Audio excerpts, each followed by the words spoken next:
I'm honored to be asked to say a few things. I think first thing I would like to tell you that I think some of you do not know, you know nanomedicine and nanotechnology, but you do not know how nanoscience came.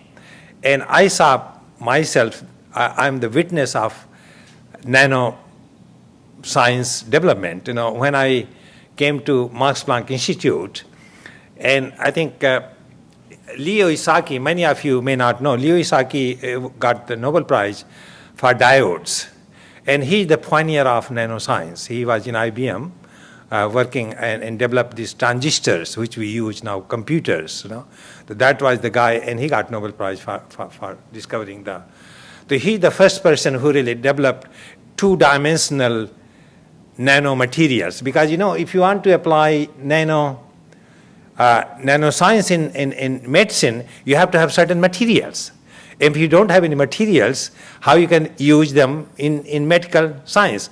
So what really people did, I'm a physicist by the way, and then what people did, they started developing new type of materials. I don't know whether you heard quantum dots, metallic nanoparticles, these are the things which are used.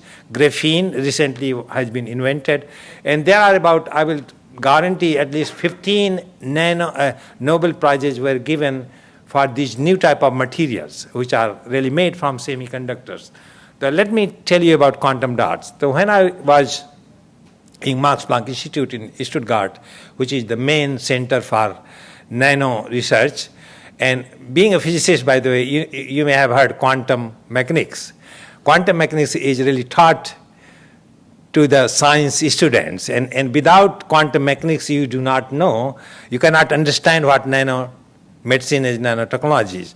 And that is really very important for physicists, that we start from the nano part, which is quantum mechanics. And then when I came to Max Planck Institute, they were working on two-dimensional quantum dots. The quantum dots are very useful now in nanotechnology. So I was the part of that group who were working on that. And I will give you a little bit about that.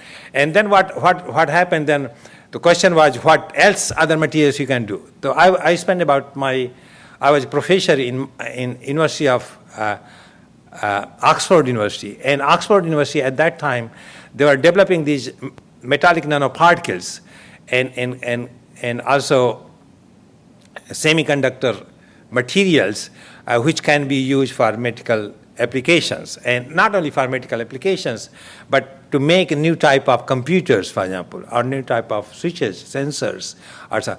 So these are really materials which are going to be very, very useful, and as I told you that they are so important that there are about 15 Nobel Prizes were given to this type of science. Now I'm really glad to know that these materials are useful, like quantum dots, metallic nanoparticles, and these materials are useful even for medicine now, okay? And this is really fascinating science for this century, that now physics, science, and engineering, and medicine all together, getting together, and as you said, that this is sort of a collaboration.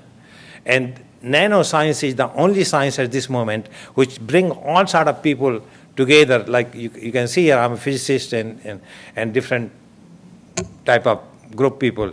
And that is interesting. And I worked about 3-4 Nobel laureates, with myself, And we invented sort of a new type of material called graphene, which I'm going to tell you in my lecture. So anyway, thank you very much, and best of luck.